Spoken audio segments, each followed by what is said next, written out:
Un man jau liekas, ka paliek tie vidosika aizvien labāk.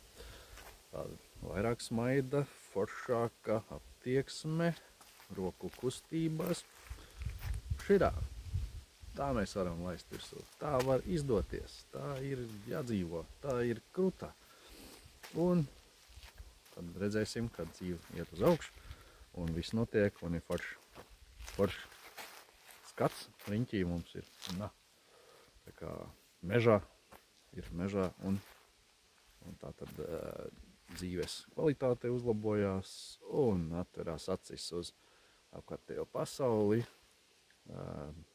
Liekie sliktie ieradumi vairs netraucē mums pilnvērtīgi dzīvot, elpot ar pilnu krūti, baudīt dzīvi un tā tālāk un tā tālāk. Nu, kaut kā tā.